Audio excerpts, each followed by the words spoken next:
Thank you very much indeed for that introduction. My name's Helyn Clack. I'm a Surrey County Councillor, and my electoral division, which is where I have to stand to be elected, is just across at the top of this road, and it goes all the way across to Oakwood Hill and Oakwood, and all the way up to Buckland and to Betchworth and to Brockham, and all the way down to Charlwood and Lye and Capel. So it's a very large area. So I'm really particularly pleased to be here because and doing this because I'm also a member of the Cabinet on the County Council, and I have the portfolio for community services and the 2012 Games. And this particular event, as well as the Olympics, covers part of the division that I represent as well, so it's extra special to me. Being a member of the Cabinet at the County Council, with the responsibility of the 2012 Games, is really focusing on the sport and the cultural legacies that the Olympic Games are bringing us this summer. I'm sure you all know that the Olympic Games are coming in the summer, aren't they? Starting at the end of July and taking us through August.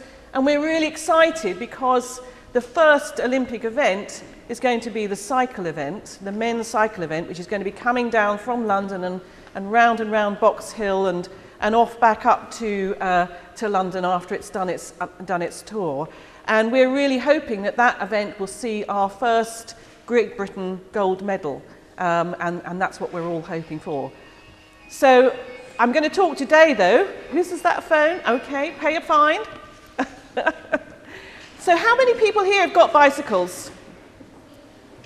Yeah, good.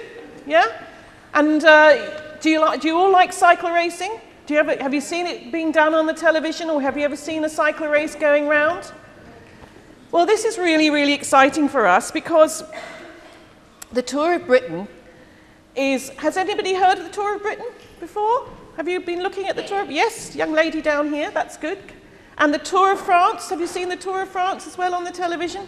That's probably even more well known because it's been going a bit longer. But the Tour of Britain is a fantastic race that goes all the way across Britain in various different legs over about a week and a bit, with about 100 top athletic cyclists who are taking part in the race.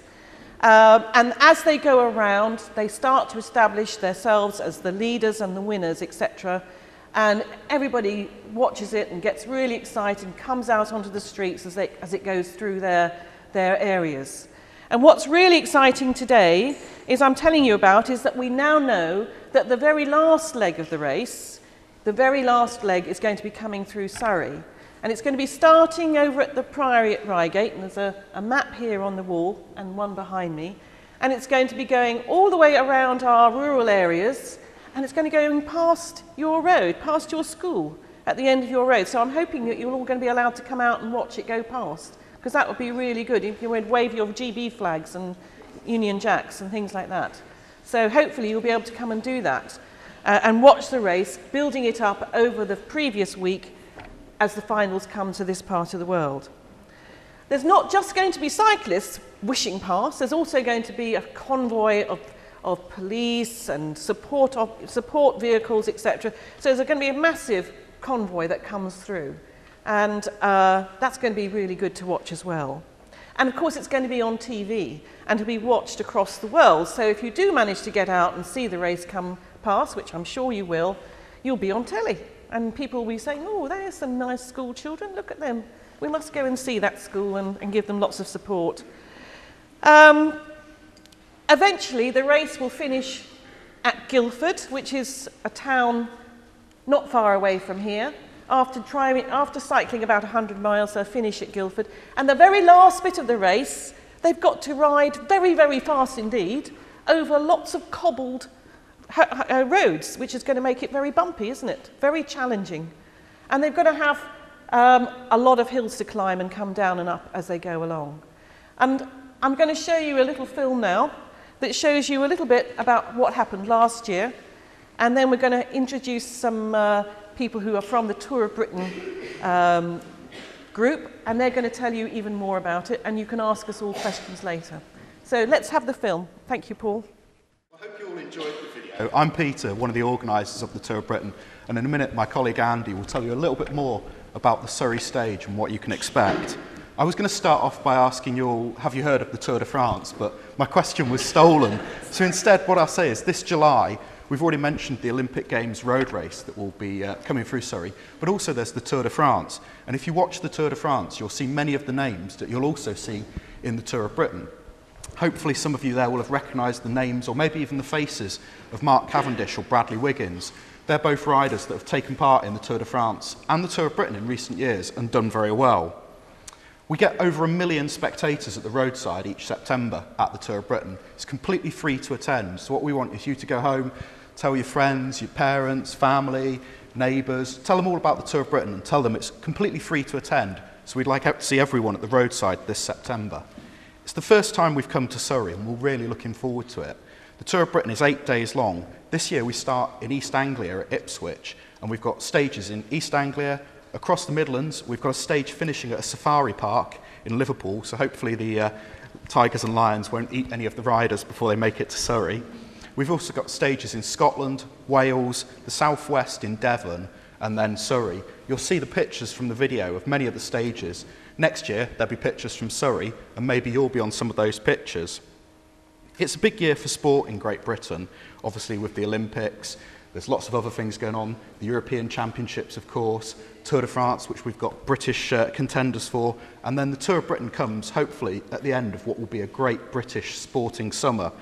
The Tour of Britain has never been won by a British rider before, so maybe this year will be the first year, and perhaps you can help cheer them on along the way. As Helyn mentioned, we have the final stage here in Surrey, but you can watch all of the other stages on ITV4, a little bit of promotion there, but it means you can keep up to date with what's going on before coming out to the roadside and cheering riders on themselves.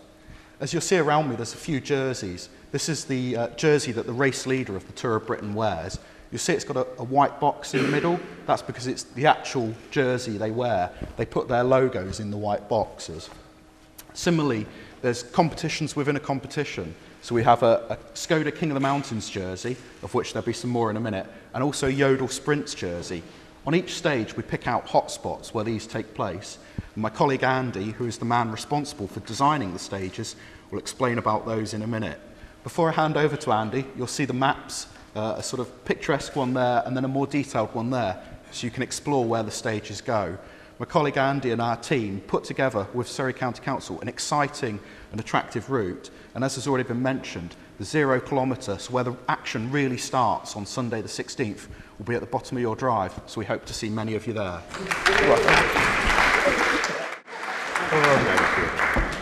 Hiya, as Peter just said, my name's Andy. I'm responsible for designing all of the Tour of Britain stages, and in particular had great pleasure in designing the Surrey stage.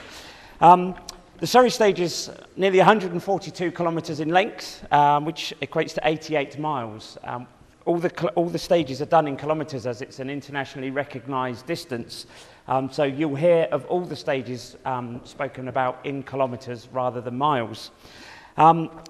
They would expect to carry out this route with an average speed of around 42 kilometres an hour, which is about 26 miles an hour. And for those of you that cycle your bikes will know that 26 miles an hour, if you can get to that speed, is a very fast speed indeed. The Surrey stage is, as Peter has alluded to, it's our first time here in Surrey. It's also a very special stage because it's the first time in the Tour of Britain's history that we're going to have 4 categorised climbs, and this is where the people, the cyclists go for the competition within the competition for the Skoda King of the Mountains jersey. It was decided that the climbs here in Surrey were worthy to have 4 categorised climbs also on the last day, which will help hopefully decide who pulls on the Skoda King of the Mountains jersey on the final day on the podium in Guildford. The 4 climbs that they'll be taking in on this route is Staple Lane. Some of you may know Staple Lane. Certainly after the Olympics has passed, you will know Staple Lane, as that's one of the climbs that's actually in the Olympic road race. The next one is Leith Hill. I'm sure, hopefully, you will all have heard of Leith Hill, and the Olympic Games goes very close to Leith Hill, but not actually on Leith Hill at all. Crocknorth Lane is another quite steep climb. It comes at the bottom of Coombe Lane. Instead of going Coombe Lane where the Olympic Games goes down, we take the route off down to the left, and it has a very sharp hairpin right turn at the bottom of this climb, and it shoots straight up, so that will be a very testing climb. But I think the most difficult climb of the day will be Winterfold Hill, also known as Barhatch Lane, which is just the other side of Cranley. Now this has been categorised as a Category 1 climb, which is the hardest climb that we have in the Tour of Britain. At this stage, they will only have around 25 kilometres left to go to get them up to Guildford High Street. So this really could be a make or break time for the classification of the rider to pull on the Skoda King of the Mountains jersey. As well as the King of the Mountains, we also have the Yodel Sprint jersey. This again is a competition within the overall race. We have 3 sprints based on this stage as well. The first one is in Dorking High Street, so not too far from here. The second one of the day is the first passage of the line in Guildford High Street. The race goes across the line twice, so the first time they go across the line, the guys aiming to pull on the leader's jersey for the sprints will be up there up the Guildford High Street, and the third and final sprint of the day is in Ockley. That's just explained to you about the jerseys. As also was mentioned, Kilometre Zero. Now, Kilometre Zero is where the racing actually starts. Although the race itself starts in Priory Park in Reigate, they have an 8 to 10 kilometre neutralised section. Now, this neutralised section is where the riders can nip back to their team car. If it's been raining, they can take their jackets off, they can grab a water bottle or maybe a chewy bar just to see them through. And this is also where they do a radio check with the team managers and everything like that, and the team convoy lines up. So it's just over 8 kilometres from Priory Park to here, and Kilometre Zero is right at the entrance to the school here. And Kilometre Zero is where the chief judges, they pull in, they have a red and white checkered flag, they pull this flag in from the car, and the riders start the racing. So up until this point, they will have been at a controlled speed, around 25 to 30 kilometres an hour. And then once the Kilometre Zero point has been reached, they're racing, and up to speeds of over 26 miles an hour. Whilst the neutralised section is kept very short, this adds overall to the distance of the stage. And then once the Kilometre Zero point has been reached, all the convoy are then spread out. As mentioned about the convoy, in our convoy we have 2 police cars, 28 police motorbikes, 32 civilian motorbikes. We have 32 team cars. We have 4 judges' cars. We have an ambulance, and we have the RAC, just in case anybody breaks down.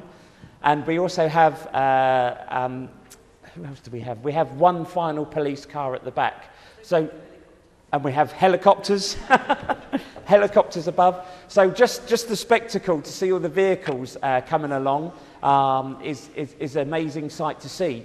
If you're lucky enough to get to Priory Park, you will see all the police bikes and all the motorbikes all lined up. It really is a great sight to see. And also because they'll be going at a controlled speed, you can see them all together and really see how big this event is. We have asked the police for 120 riders this year. We have to request from every police force that we go through that we can have 120 riders, because by law we're only allowed 100. And if all the police forces agree that we can have 120 riders, then we'll have an extra 20 riders. So that will mean an additional 6 team vehicles into that convoy of cars as well. So it really is a great spectacle. As Peter said, it's a free day out for everybody. Come along, cheer at the side of the road, come and clap, wave, flags, have a street party as well. I know this is the year for street parties, but we would love to see you all at the side of the road, and we hope you have a great day if you come and visit us. Okay.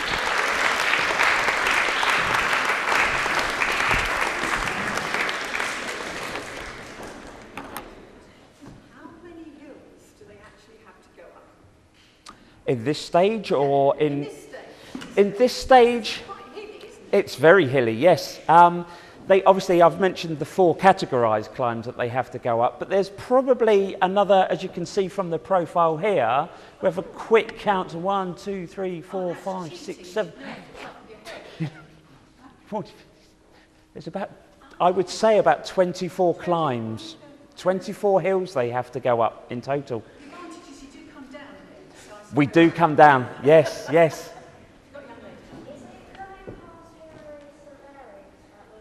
It is, yes, it will be coming past Homebury St Mary, and it's around about what time did it? About 2 o'clock on the Sunday afternoon. It will be going through Homebury St Mary. With your parents there, perhaps, because it's Sunday. It might be a good idea if you all have a picnic then. Sky? The worst crash I've been on? I had a crash in July last year when I was out on my mountain bike, and I went straight over my handlebars, and instead of putting my hands out to stop me, I put my collarbone out to stop me, and I broke my collarbone. So that was quite bad. Do you know Guildford High Street? You know the up the hill, the cobbled section? It finishes right at the end. There's a statue very close to the end of the High Street, and it finishes there. And Guildford Borough Council and Surrey County Council very kindly opened up the bridge at the bottom of the High Street that goes across the river. It's not open to traffic normally, but Surrey County Council and Guildford Borough Council very kindly offered us to go across the bridge so we can go right from the very bottom all the way to the top.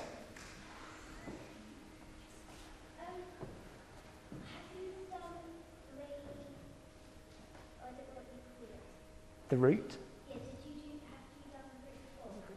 I have only done it in the car.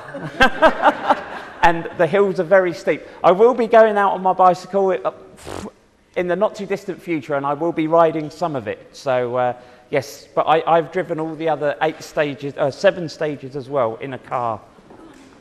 Do they sometimes go past Box Hill? We've, along with Surrey County Council, we've decided, because Box Hill is going to be such a centre of attention for the Olympics, we thought Surrey has got a lot more to offer than Box Hill as well, so we thought we'd take in some of the other nice parts of Surrey. So we're just staying a little bit away from Box Hill, but not far, because Box Hill is very near Dorking, and we have our first sprint of the day in Dorking.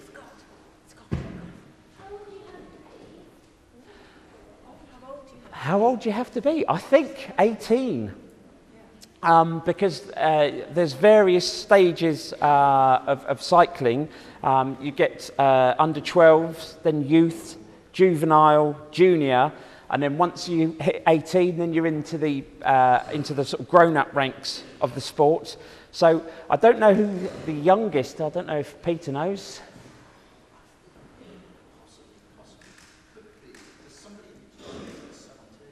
17, so about 17 or 18, so a couple more years.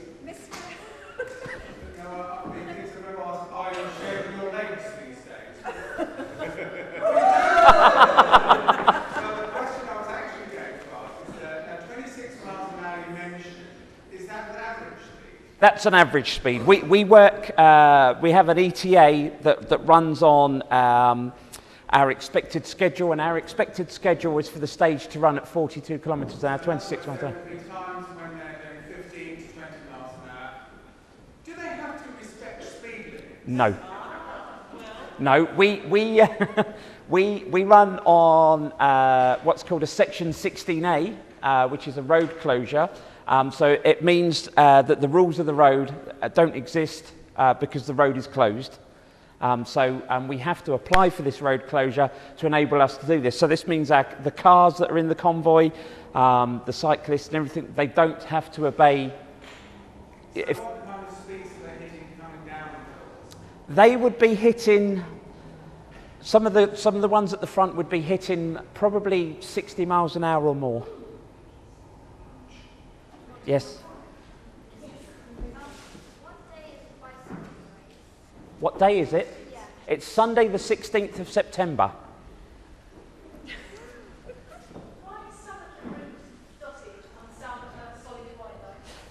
This is because it takes in a loop of Guildford High Street, so that people know which way the route's going. So it starts in Reigate, works its way through Dorking, Shear, and then to Guildford that way, out to Mayford Send, West Horley, and then it takes in this other loop because it uses part of the A25 twice. So it was put out this way so people know where the extra loop is. Otherwise, it might have thought that it went out that way and then... So...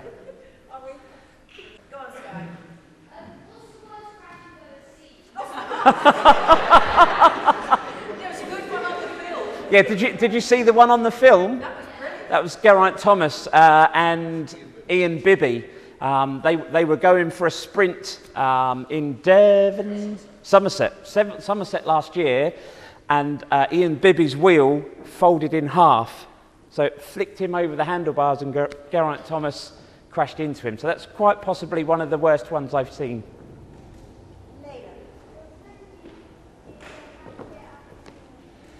Oh, that's a good question. What time do you have to get up? Yeah, what time do they have to get up in the morning? Well, for this stage, as it's the last stage, they don't have to get up that early because we're not starting till 12 o'clock. So they will probably get up about 8 o'clock in the morning. But for a normal stage, which starts at 10, they will probably start getting up from 6 o'clock in the morning. They'll be having their breakfast, and then they will travel to the start of the stage. So probably from 6. But for this stage, they probably won't get up till 8 o'clock, so they'll have a bit of a lie-in. They'll go past here about 1? They are, no, about sort of 12:20-ish. 12:20? About So 12:15, yeah, 12:15 to 12:30. How did it wheel fall? How? But the wheels are made of, have you heard of carbon fibre? Obviously, carbon fibre is not just in sort of Formula One technology and other things, it's very much used within the cycle trade as well. And Geraint Thomas just knocked into him, and as he moved, obviously the side force rather than the straight force just caused his wheel to fold in half. But it folded quite back, but it was broken. Can I ask a second question? Oh, I don't know, what do we reckon? Oh. You mentioned carbon fibre. Now, obviously, the bikes that they are riding are very, very far removed from the bikes that we'll have in our garage. Yes. What's the kind of average cost that you would be expecting to fork out for a bike if you were going to take part in this? For one of these bikes, you would spend in the region of, I would say, £6,500 upwards. And then you would get one. You can get them from Halfords. I believe Halfords, Chris Boardman has his range in there. I get a shameless plug for Chris Boardman. Get them from Head for the Hills. Head for the Hills in Dorking. Absolutely. They have pucker stuff. Come down to Dorking and have a look. Can I also say that I met some of the cyclists who were going to take part in the race the other day with their bike, and I could pick it up with one hand easily. It's so light and yet it's so strong. And I asked the chap then how much did he pay for that bike, and he said £8,000. Yep. Wow. I mean, that's a lot of money. That's a very serious athlete there who takes his These bikes, sport very seriously. if you think of a bag of sugar, if you held 7 bags of sugar, which would seem quite heavy, holding 7 bags of sugar, but if you put that into a bicycle, a bike weighs about 7 bags of sugar. Wow. Got a question here. Yes. What do the cyclists have to eat for breakfast before a tough stage like this? Oh, that's a very good question. For a tough stage like this, the cyclists will obviously take in their energy and their fuel. Obviously, with a car, you put in petrol, so the cyclists, their fuel is their breakfast. So some of them may have pasta for breakfast, cold pasta. Some may have cold rice pudding. They will certainly have some eggs, some bacon, some cereal, some fruit juice. Quite popular at the moment is beetroot juice and carrot juice. But they will probably expend, for a normal adult, it's around 2,500 calories a day. Now these guys doing this stage will probably burn around 6,500 to 7,000 calories doing this one stage. And And don't forget, they'd have done 7 stages prior to this as well, burning around the same sort of calories per day as well. Yeah, I can wrap it up. We should take one more. Yes? Who designed the King of the Mountain jersey? Well, I think we've got a competition going on at the moment. I think we have a competition going on with Surrey schools at the moment to design a new King of the Mountains jersey for us. So hopefully all of you have heard about this. If not, I'm sure there's people that will be able to tell you within the school about this competition. Now, obviously, the prize for this competition is your design will go onto our jersey. So that means not only will the winner of the King of the Mountains competition be wearing the jersey that you designed, but it will be seen worldwide on TV, in magazines, on the internet. You will become an overnight success. So hopefully you've all got some good colouring skills and have a go at designing our King of the Mountains jersey.